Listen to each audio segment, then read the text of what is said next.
and nothing could resolve the issue. Basically, the Gauss rifle. Oh my, what is this? It is Hunchback time, boys. Introducing the Hero Hunchback, the HBK-GI. We'll be taking a look at this mech as well as talking about its history, because it actually is, it's our first Hero Mech that is 100% canon. It's not semi-canon. There's no luxuries taken with it. This Hunchback actually does exist. And let's talk about the interesting weapon that I'm probably not going to shoot at these because I don't have the aim to hit such a small target with it.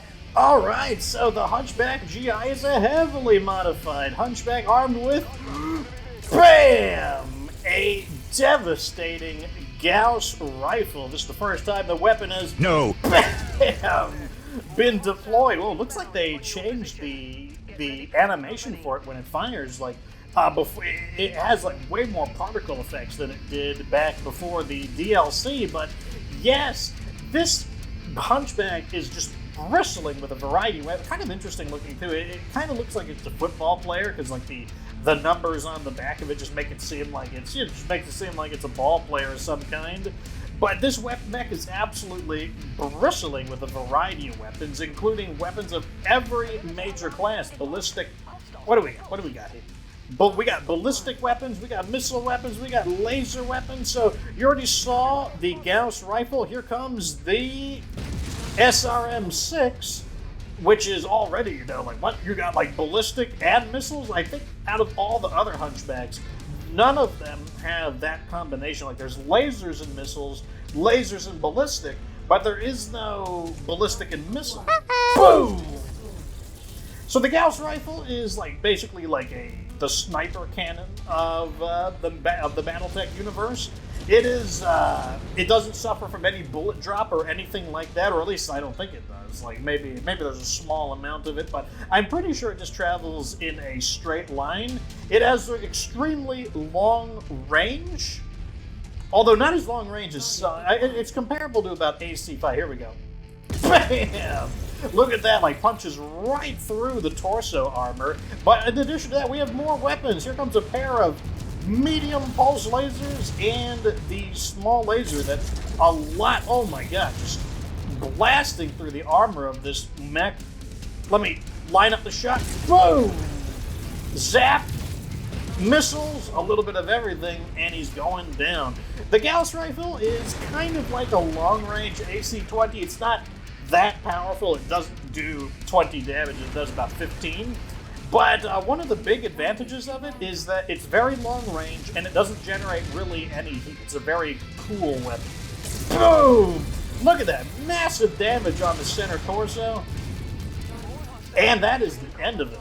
Now, the Gauss rifle does have some weaknesses, and that is that if you miss with it, well, you know, it's not a very fast-firing weapon, so it can be quite painful when you miss. So you want to make sure that you're landing those hits when you can. I mean, obviously that's true of most weapons, but it's very extra true of the Gauss rifle. The weapon, if you're not familiar with the name, the name, I believe it's the name of a German researcher who was really into like magnetics. And so Gauss technology refers to, well, Professor Gauss, I guess, or Dr. Gauss, like whatever his proper name was. And they are basically, if you've ever played a game with a magnetic weapon, like a magnetically accelerated weapon, then that is essentially a weapon that is likely using Gauss's principles for accelerating objects with magnetism. I don't know if like he ever completed a prototype or anything like that, but that's why the weapon it's simply named after him as a, I don't know, just as an interesting little tidbit of information for you. Here we go, a slow mech that I don't have to worry about not having as good of aim on. So because we do so much damage, I try to like follow up my hits on the same area whenever. Okay, so we just hit center torso there, so I'm gonna try to knock this guy out. Give me them pulse lasers, there we go. Right here, I'm gonna try to go center torso. Nope, got him on the right side. That's okay, though, as long as we're landing our hits. The battle mech is not long for this world. as the Gauss rifle, as I said, is quite deadly. We do have, I mean, it's maybe not entirely fair given that we are battling it out with a fire starter, but the mech does seem to be overheating a bit. That could be for a multitude of reasons, but like I said, we are battling a... I'm gonna... Boom! Put the shot right through him with the Gauss rifle. I realize I have not fired the weapon without talking, so you can just hear the sound effect. Let me lock on. Nope. No! You're destroying all my targets. Oh, I just want to hear the sound effect. Okay, here we go. This Raven is going to be in for it. There you go. So that's what the Gauss rifle sounds like. And as you can see, I mean, it looks like we blasted through the wrong side of him. Put a shot right clean through him. That's the Gauss rifle for you. Well, I guess one of the other weaknesses of the weapon is that the Gauss rifle is explosive. The ammo is actually not explosive because the Gauss rifle just fires big chunks of metal at you. But the weapon itself is rather unstable, and so if the weapon suffers a critical hit, there's a good chance it's just going to explode, which is really super sad because it's not a very common weapon, and it just means that it's just that much more likely to be destroyed and need to be replaced, which if you have a very high quality Gauss rifle and you got a weapon that's already uncommon, and then you're trying to get like a rare version of it, if you lose it, oh, that's going to be painful. But, you know, that's supposed to be kind of the theme of lost technology. Okay, there we go. Big damage there, blasted them, and very little damage in return, despite the fact that some of the enemies were able to get into close combat with us. Alright, boys, welcome to the system board walk, where we're going to take a look at some of these mechs. So here is the Hunchback GI, and now that we can see it up close, I think between the stripes and the, some of the messages and just the colors and the numbers, like I said, it looks like it's like a sports player of some kind. On the back, I can't quite see it, but I think it says bigger, faster, stronger. And on the side it says crunch time. Overall, like I said, it's just the color scheme that makes him look like, especially like the brightness of the colors, it just looks like it's a ball player. In addition to that, I also wanted to show Macronox his revised color scheme. And so he really liked the look of the Dervish, and so I said I'd give him a new paint scheme inspired by the Dervish Frenzy. I was correct that wrong button. I was correct that the Dervish, it wasn't in black. It's actually just a really, really dark color. And I just got it off of an eyeball just because it just didn't quite seem as stark to be a black. And so what we did for this mech, though, was I actually literally copied the same color of the Dervish Frenzy.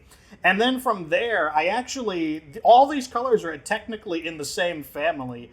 And all I did was just move the sliders up and down and gave it kind of a very pale bubblegum pink, and then followed by an extremely deep, deep, dark pink that looks black, but isn't quite. Like, I think if we take this and go all the way to black, there is a subtle difference to it where the full black is just a bit stark looking. But there you go. There is the color scheme. Anyways, let's take a look at what the Hunchback has. Forgot to tell you about the physical specs because I was so caught up in the usage of the Gauss rifle, but here we go. 336 armor, that's a very healthy amount of armor for a 50-ton mech. 64.8 kilometers per hour movement speed, very normal for the Hunchback models, though that is considered slow by medium mech standards. Weaponry includes the Gauss rifle with 2 tons of Gauss rifle ammo, all in the same torso. A Gauss rifle gets you 26 rounds per ton of ammo, so I would consider that a fairly healthy amount of ammo. On the other torso, we've got an SRM-6 with 2 tons of SRM ammo. There is 1 medium pulse laser upgraded up from a standard medium laser in each of the arms. There is the signature little small laser in the head of the Hunchback, common to pretty much all the models, and it is cooled down by 3 double heat sinks. So lots of valuable stuff on this mech. I'm going to break everybody's hearts, though, by giving it the standard tech refit. Alrighty, and here is our redesign. It is rather curious, I would actually say. So, here's what we're going to be going with. Because the old one did have some long-range capability, I didn't want to completely abandon long-range capability. Nevertheless, the rules are the rules. I gotta use standard technology, and that's exactly what I'm going to do. So, the Gauss rifle has been replaced with an absolutely monstrous AC-20 burst fire Tier 4. The Tier 4 burst, so like, I've had a Tier 5 AC-20 burst fire, and it does, I believe it did 32 damage. That is an insane increase from the standard AC-20. So the standard AC-20, well, it's in the name, it does 20 damage. A quick way to remember the autocannons is AC-2 does 2 damage, AC-5 does 5 damage, AC-10 does 10 damage, and so forth. But the burst fire cannons, they do a little bit more, and as the tiers go up, the increased damage becomes more noticeable. So by default, the AC-20, 20 damage, but look at this one, 28.8. That is monstrous. And also the heat is way lower. 3.57 heat as opposed to 6. Almost a 50% reduction in heat and 8.8 more damage. So, yes, on one hand, yeah, it's kind of sad to see the Gauss rifle go away, but I'm replacing it with this really juicy Tier 4 burst fire AC-20. Now, to back it up, the secondary weapon is its LRM-10 Stream, and that's because, I want some kind of long-range capability, especially because our tertiary weapon, our basically point defense weapon, is a trio of small lasers. Why small lasers? It's because this is a small energy slot, and that means I can't make it into a medium laser. And as I explained before, I really just don't like the feel of mixing medium lasers and small lasers together. I don't mind large laser and medium laser, or large laser and small laser, but I just don't like how close the recharge times are together on medium and small laser. So I just decided to accommodate my dislike of blending those weapons together. And they're basically just here to protect us from the jamming range on the AC-10, and also just give us something to do when this weapon is reloading, because, the AC-20 is not the fastest firing of all weapons. But, yeah, let's give it a shot. But before we go to the next mission, most interesting, we have a Hero Mech the Hero Griffin. 6.5 million C-bills. We can afford that. Oh, good gravy. Oh, look how ironic this is. We got a news article right here about the bounty hunter. Look at this. The bounty hunter buys out competition. An unusual move contrary to the casual ruthlessness of the most infamous individual in the inner sphere, as the bounty hunter removes competition by simply buying them out. Clad in his distinctive green power armor, the bounty hunter met today with a rival bounty hunting group called the Cursorial Hunt. Strangely, the meeting happened in public, but given that all of the Hunt members immediately cashed out and retired after the meeting, it's likely to have been a requirement of the unusual deal. Also of note was that the bounty hunter's distinctive green Marauder battle mech was sporting some obvious upgrades, looking far removed from the mech stolen from Natasha Kerensky 3 decades ago. A Gauss rifle now mounted on the shoulder is the most distinctive modification. Notice here how, like I said, the bounty hunter's name, it's all capitalized properly. It's just because that's just what he's known as. Well, I couldn't find the kind of mission I wanted, so I'm going to settle for this demolition mission, which I'm not super sad about. I was hoping to get a good Warzone mission, though, because I could typically capture some pretty good footage there, but hey, it looks like I mainly am hoping that it looks like I will have some long-range capability, and that's what I was mainly hoping for. I was worried that I might get one of these demolition missions where I wouldn't be able to use the LRM-10 very effectively, but let's go ahead and talk about the very brief history of the Hunchback GI. Okay, so the Hunchback GI is, as I said, our first Hero Mech that is completely canon. They did not take any liberties with the weaponry. It's not semi-canon, it's not like a massive exaggeration. This mech actually did exist, of which there were 2 of them. The mech participated in the War of 3039. I will talk a little bit about the War of 3039 as well, because the history of the GI is pretty short. But this one is crazy. Like, look, oh, here we go. Oh, I'm gonna try to accelerate. Actually, here we go. I'm gonna let them have it with the big, beefy AC-20 burst fire. Let them have it. But yeah, so only 2 of these mechs existed. They were in the possession of the 9th Ghost Regiment, which was a Draconis Combined military force, and they fought against the Screaming Eagles, who were hired by, we got a assault mech, boys. Get rid of you real quick. That's more like it. I will take on this fool myself. Looks like he wants to stay away from me, so I'm going to try to slowly advance on him. But yeah, so the Screaming Eagles were basically completely taken by surprise by the unexpected use of a Hunchback armed with a Gauss rifle, mainly because, 2 things. 1, the Gauss rifle is a very powerful weapon, and 2, it's lost tech, and people are like, where the heck what is this freakish weapon? What is this thing? Like, it basically just completely confounded the... Let me see if I sprayed them both up. That's so cool when you do that. It basically just completely confused the leader of the Screaming Eagles, and he surrendered. However, this mech did not, as I said, there's only 2 made, and there's a good reason for that. The mech was considered extremely unbalanced, and nothing could resolve the issue. Basically, the Gauss rifle...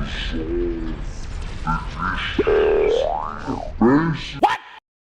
The Gauss rifle's recoil is so unbelievably severe that the Hunchback would typically fall over.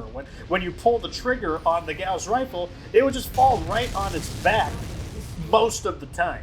And there was basically nothing that the Combine could do to rectify the issues. And this is a good example, and that's kind of what I want to talk about in the rest of this, is the idea that the game doesn't represent the lore as accurately as... I'm not saying they don't. They do a pretty decent job, but it's definitely...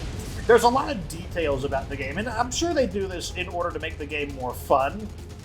But the Gauss rifle is the kind of weapon that you typically wouldn't mount it on the arm of a mech, because if you put it on a mech's arm, it would typically just rip the arm right off, and you'd fire and the arm would just fly away because the weapon has such a massive recoil.